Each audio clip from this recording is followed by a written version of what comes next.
Waste Asia में बढ़ते तनाव का असर अब दुनिया भर के बाजारों में साफ दिखाई देने लगा है और भारतीय शेयर बाजार भी इससे अछूता नहीं है।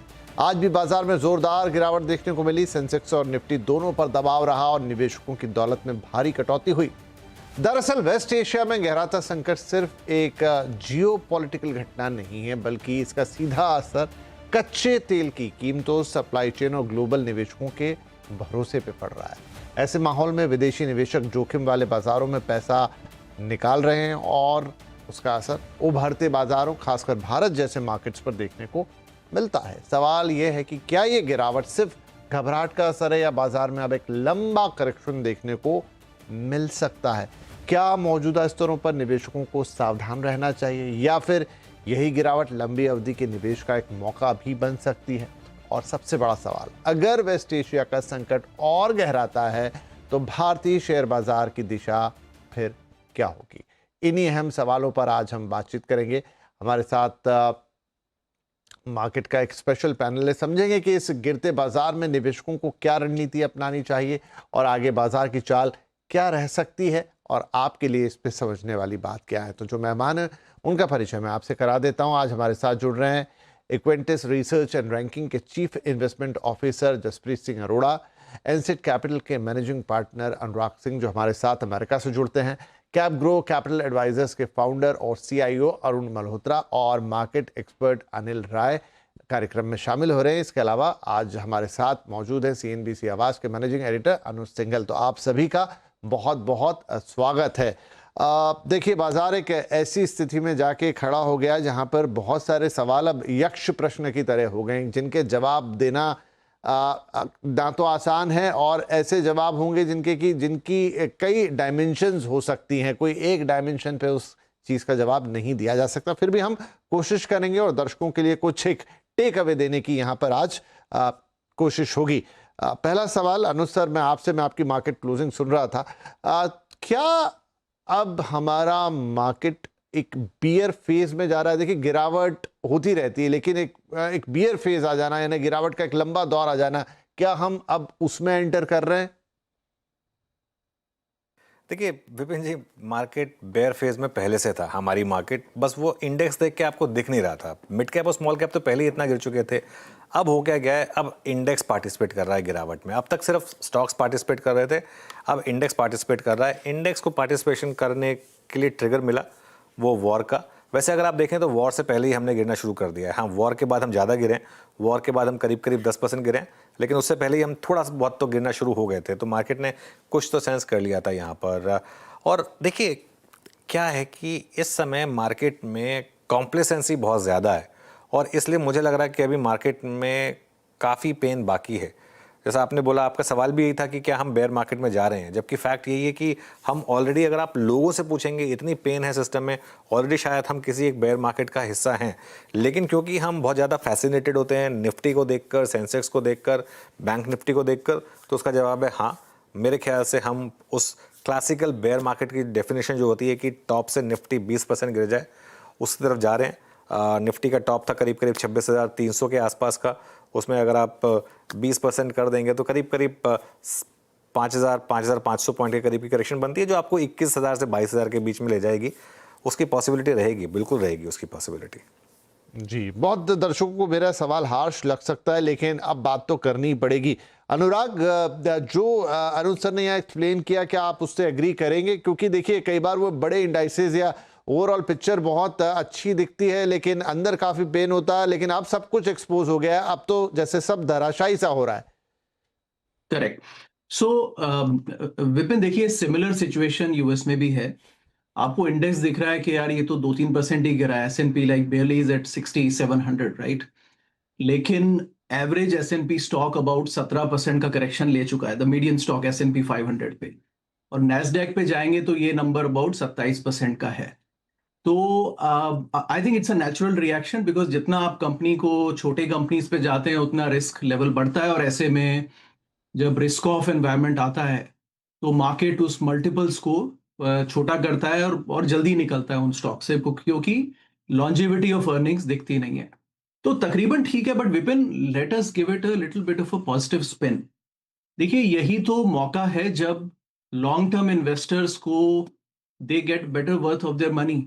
तो इस समय अगर इन्वेस्टर ज्यादा खरीद, सपोज 20% करेक्शन हो गया निफ्टी में, मैं तो बहुत तमाम समय से कह रहा हूं कि लॉन्ग टर्म इन्वेस्टर्स बहुत महंगा सामान खरीद रहे हैं स्टॉक मार्केट में।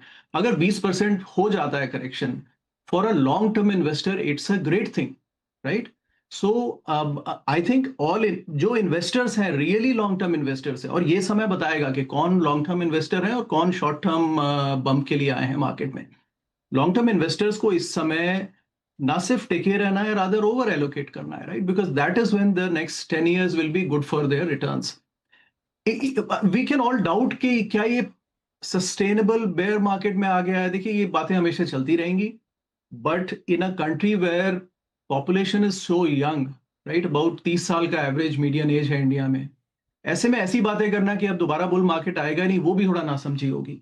तो ऑयल की एनर्जी का क्राइसिस है, I am sure India has a difficult problem here, but ये समय भी निकलेगा। और ऐसा नहीं है कि अमेरिका इससे बड़ा खुश है। तो ट्रम्प साहब भी बड़ा जल्दी से इसमें एग्जिट रूट ढूंढ रहे हैं। The pressure is immense on him. देखिए, ये सब हम लोग कोई थियोलॉजिकल कंट्रीज तो है नहीं, डेमोक्रेटिक कंट्रीज हैं। पॉलिटिक्स पे हमेशा प्रेशर रहता है और प्राइजेस पे प्रेशर रहता है। तो Trump is under more pressure than a Iranian regime, I would say, to end this war very quickly and very favourably. Hmm. आप नहीं, आपकी बहुत सारी बातें अनुराग सही हैं, लेकिन आपने जैसे कहा कि ट्रम्प भी कोशिश कर रहे हैं इससे बाहर निकलने की। एक सवाल जो मैं आखिर में लेके आऊंगा कि ना सिर्फ ये एक बड़ा सवाल है या एक बड़ा इम्पैक्ट फैक्टर है कि ये जंग या ये जो वेस्ट एशिया का टर्बुलेंस है ये कब ख़त्म होगा, किस हद तक ये जाएगा, वो तो ठीक है, लेकिन इसका अंत कैसे होगा? क्या होगा? ट्रम्प किस तरह का एग्जिट लेंगे? या फाइनली ईरान की क्या पोजीशन छूटेगी? फाइनली पूरे वेस्ट एशिया में क्या नया पावर अर्थमेटिक बनेगा? उस पर बहुत कुछ डिपेंड करेगा कि आगे चीज़ें कैसी जाती है, पर इसको इलॉबरेटली आगे चलते हुए लेते हैं।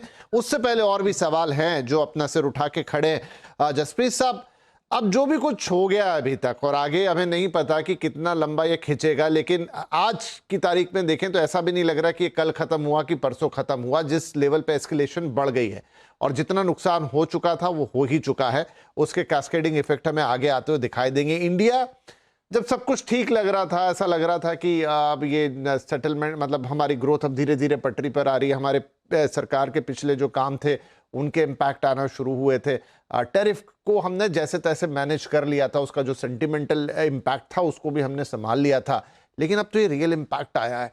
Real impact in the sense कि ऐसी जगह इशू हो गए हैं जहां पर एक बहुत सेंसिटिव चीज जुड़ी हुई है, वो है एनर्जी। और एनर्जी पे हम कितने डिपेंडेंट हैं बाहर की दुनिया पे, ये कोई छुपी हुई बात नहीं, और इसका इम्पैक्ट भी होगा, रियल इम्पैक्ट होगा। अभी से ही दिखने लगा है, कुछ कुछ आगे भी होगा। तो क्या जो एक ग्रोथ की ट्रेजेक्टरी बन गई थी या जो एक ग्रोथ का हमें एंटिसिपेशन हो रहा था, अब वो फिलहाल नियर फ्यूचर में हासिल नहीं होने वाला, बल्कि उस पर बड़ा डेंट लगा है? नमस्कार सभी को और हमारे दर्शकों को। तो देखिए, इसमें विपिन जी जो पिछले कुछ 12-15 महीने में ऑब्वियसली हमने इंडिया पाकिस्तान का युद्ध भी देख लिया है, अर्निंग्स की डीग्रोथ ट्रेजेक्टरी भी देखी है, एंड और भी काफी दिक्कतों से, चाहे वो टैरिफ की असमंजस रहा है काफी समय तक, 12 महीने तकरीबन, उसमें से निकल के आए हैं। अब अर्निंग्स ट्रेजेक्टरी जब इंप्रूव होनी शुरू हो गई थी थर्ड क्वार्टर में एक अच्छे साइंस ऑफ होप आए थे, specially mid and small cap में, तब ये नई समस्या आ गई है। अब इसको अगर मैं थोड़ा और डिटेल में जाऊं तो ऑयल में तो दिक्कत है ही है, बिकॉज ऑयल हमारा हम 80% इंपोर्ट कर रहे हैं, उसमें 50% स्टेट ऑफ हॉर्मुज से आ रहा है। बट गैस में ऐसा लग रहा है कि ज्यादा दिक्कत है, क्योंकि गैस पे इट्स रफली 2/3 जो उस स्टेट से आ रहा है, जिसमें से बिकॉज हमारा कतार पे डिपेंडेंस बहुत है related to gas, and which is रफली 42 और 43%, एंड ऑब्वियसली सऊदी में भी है। तो यही एंगल है और यही मुद्दा है जहां पे इंडिया को बहुत बड़ा डेंट लग रहा है। और ये एक होता है, one is the price of the commodity, second is supply chain में जो फ्रेट रेट बढ़ जाता है, थर्ड इज जो सबसे बड़ा है जो जिसको मैनेज करना मुश्किल है, विच इज अनसर्टेनिटी। तो कंपनी को पता नहीं है कि आज के दिन में मेरे 5 यूनिट में से मेरे को 2 में गैस आ रही है कि 4 में आ रही है कि 5 में आ रही है, और कितने दिनों तक आ रही है।